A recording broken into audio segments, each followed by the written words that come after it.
لوگوں دو دوست ہوں گے دنیا میں ایک ہی جگہ بیٹھتے ہوں گے. ایک تو وہ ہوگا جو اذان سن کر نماز کے لیے جاتا ہوگا, ایک وہ ہوگا جو اذان سن کے بیٹھا رہتا ہوگا. بس اوقات دیکھا جاتا ہے ایسا بہت سے لوگ بیٹھے ہیں, اذان ہوئی جو نمازی ہیں وہ نماز پڑھنے چلے گئے, باقی بیٹھے رہ گئے. ہوتا نہیں ہوتا. میدان محشر میں ان بے نمازیوں کو جہنم کا ٹکٹ ملے گا. تو وہ جنتی کہیں گے کیا ہو گیا, تم کیوں جا رہے ہو جہنم میں؟ کہیں گے قالو لم نکو من المصلین, ہم نماز نہیں پڑھتے تھے. لوگوں نماز نہیں پڑھتے تھے. یہاں تو سب ایک جگہ بیٹھے ہو, لیکن وہاں ایک جگہ نہیں بٹھایا جائے گا, وہاں چھاٹ دیا جائے گا اور فرمایا جائے گا وامتازوا اليوم ایھا المجرمون, اے مجرموں آج الگ ہو جاؤ. آج نیک بندے میرے الگ رہیں گے, آج مجرموں تم الگ ہو جاؤ. خط امتیاز کھینچ دیا جائے گا. یہاں تو سب ایک ساتھ بیٹھتے ہیں, لیکن میدان محشر میں اللہ ایک ساتھ نہیں بیٹھنے دے گا. بڑا خطرناک معاملہ ہے. لوگوں اب اگر تمہارا کوئی دوست ہے برائی کا مشورہ دیتا, دوستی توڑ دو. تمہارا کوئی دوست ہے برائی کی طرف لے کے جاتا, دوستی توڑ دو. یار ایسی دوستی سے تنہائی بہتر ہے جو دوست گناہ کی طرف لے جاتے ہو. مولا علی فرماتے ہیں ایسی دوستی سے تنہا ہے جو دوست برائی کی طرف لے کے جاتا ہوں. تنہا رہ جاؤ وہ بات اچھی ہے. سمجھ رہے ہیں بھائیو آپ کہ نہیں سمجھ رہے ہیں آپ؟ یہ جو ہوتا ہے کہ دوست نے کر دی, جو ڈانس پارٹی دوست کر دیتے ہیں نا, دوست جو کر دیتے ہیں, جتنا سب لوگوں نے دیکھا سب کو عذاب ہوگا, اتنا عذاب اکیلے اس دوست کو ہوگا کہ جس نے کرائی تھی.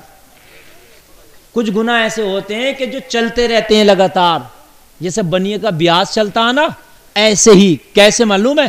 کوئی ایل سی ڈی لینے جا رہا تھا, آپ نے کبھی کہاں جا رہے ہو کہ یار ایل سی ڈی خرید کے لاؤں گا, آپ بھی بیٹھ گئے پیچھے موٹر سائیکل پہ, چل یار میں دلا کے لاؤں. آپ نے ایل سی ڈی خریدوا دی, ٹھیک, آپ خریدوا کے اپنے گھر آ گئے, آپ کو تو کوئی مطلب ہے نہیں اس کی ایل سی ڈی سے, آپ وہ دیکھ رہا. جب تک اس ایل سی ڈی میں فلمیں دیکھی جاتی رہیں گی, جب تک یہ جو پیچھے کود کے بیٹھا تھا اسے عذاب ملتا رہے گا. بات سمجھ رہے کہ نہیں سمجھ رہے ہیں آپ؟ میری بات سمجھیے آپ. میں بات آپ ہنس لو یا سمجھ لو اس بات کو, بات سمجھنے کی ہے. یہ جو پیچھے بیٹھا تھا اس لیے کہ گناہ میں اس نے معاونت کی, گناہ میں اس نے مدد کی. سمجھ رہے ہیں آپ؟ اس نے گناہ میں مدد کی. تو لوگوں اب بتاؤ کتنی فلمیں دیکھی جائیں گی, کتنے گناہ ہوں گے اس میں. جتنے بھی گناہ ہوں گے وہ جو پیچھے بیٹھا تھا اس کو گناہ فری میں ملتا رہے گا. تو یارا تم کیوں بے وقوفی کے سودے کرتے ہو؟ میاں تم نے کچھ کیا بھی نہیں, گھاٹا برابر ہو رہا, تو یہ تجارت تو بے وقوفی کی ہے کہ نہیں ہے؟ ہے نا بھائی؟ تم نے 1 کنٹل چاول خرید کر رکھ دیے کہ بڑھیں گے تو میں کیا کروں گا, بیچ دوں گا. اب اعلان کر دیا کہ ہر مہینے 50 روپے گھٹیں گے اس پہ کنٹل پہ, ہر مہینے. اور تمہیں پتا ہے کہ ہر مہینے گھٹ رہے ہیں, تو کیوں رکھے پڑے ہو اسے؟ بیچ باچ کا الگ نہ کرو یار. جو ایل سی ڈی تم خرید کے لا رہے ہو, اب اللہ اور اس کے رسول کا یہ فرمان ہے کہ جو گناہ کی معاونت کرے گا, گناہ میں مدد کرے گا, وہ بھی گناہ گار ہوگا. چاہے وہ ڈانس پارٹی ہو, چاہے وہ ایل سی ڈی ہو, چاہے مقابلے قوالی ہو, چاہے وہ ناچ ہو, بینڈ ہو, باجا ہو, کچھ بھی ہو. سمجھ رہے ہیں بھائیو؟ بڑا خطرناک مسئلہ, بہت خطرناک مسئلہ. اب میں عرض کر رہا تھا, آگے بڑھیے ذرا, ایمان آپ کا تازہ ہوگا. جب انسان دنیا میں محو رہتا ہے اور جب موت کا فرشتہ آتا ہے تو انسان کی آنکھ کھلتی ہے. کیا کھلتی ہے؟ انسان کی آنکھ کھلتی ہے. اب آنکھ کھلتی ہے, اب وہ فرشتے سے کہتا ہے, فرشتے کوئی ایسی صورت ہے جو مجھے تھوڑی دیر کے لیے مہلت مل جائے؟ فرشتہ کہتا نہیں. اچھا, فرشتہ کسی کی مانتا بھی نہیں, نہ کسی کے منتری کے فون کا اثر ہے اس کے اوپر, نہ وہ یہ سوچتا یہ امیر ہے, مالدار ہے, پیسے والا ہے, بلڈنگ والا ہے, کچھ بھی ہے. فرشتہ کسی سے نہ ڈرتا ہے, نہ گھبراتا ہے, نہ اس کے اوپر کسی کی چلتی ہے. اس کے اوپر اگر چلتی ہے تو بس پروردگار کی چلتی ہے. ادھر سے حکم ہوتا وہ مانتا ہی نہیں, ہے نا. اگر روح قبض کرنے کا محکمہ انسان کے اوپر ہوتا تو معاملہ گڑبڑ ہو سکتا تھا, امکان تھے. آپ نے دیکھا انسان رشوت لے لیتا, چھوڑ دیتا, ہے نا, امکان تھے. لیکن اللہ نے یہ محکمہ انسان کے ہاتھ میں رکھا ہی نہیں, اللہ نے فرشتے کے ہاتھ میں رکھا. کس کے ہاتھ میں رکھا لوگوں؟ فرشتے کے ہاتھ میں رکھا. جب شداد کی روح کو قبض کیا تو شداد کہہ رہا تھا میں نے سالوں میں باغ ارم بنوایا, اتنی بڑی جنت بنوائی, اے فرشتے مجھے اتنی تو مہلت دے دے کہ اپنا باغ ارم دیکھ سکوں. فرشتہ کہہ رہا تھا مجھے رب کا حکم ہے کہ باغ ارم میں داخل ہونے سے پہلے تیرا کام تمام کرنا ہے,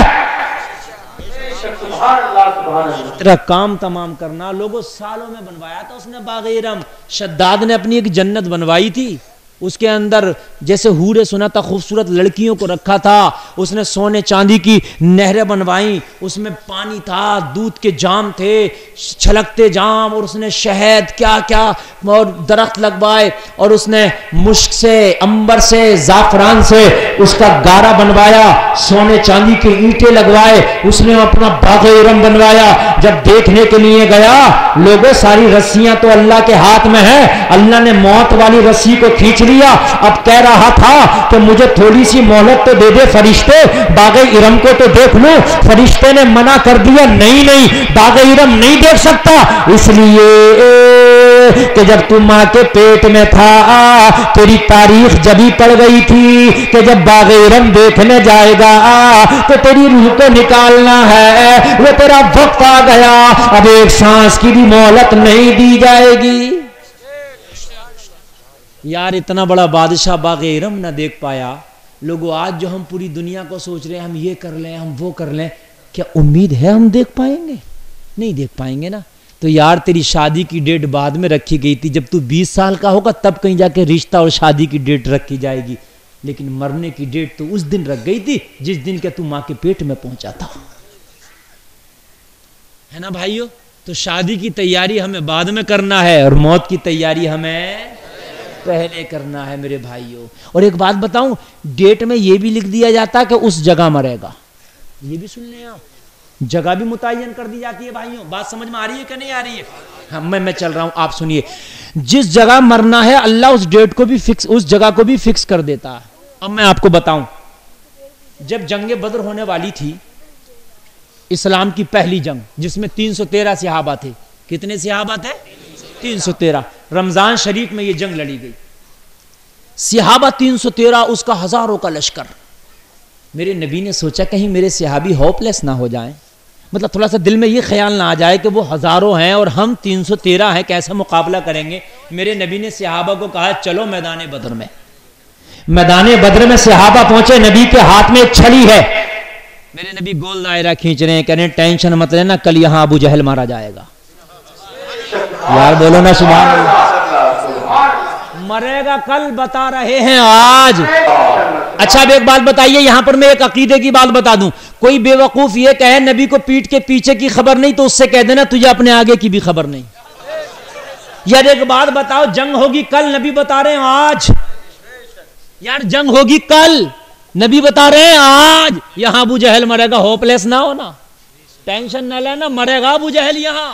ہائے ہائے. صحابہ نے کہا آقا آپ کہتے ہیں تو اب تو آسمان و زمین بدل سکتے ہیں, مگر آپ کا کہا جملہ نہیں بدل سکتا ہے, مرے گا ابو جہل.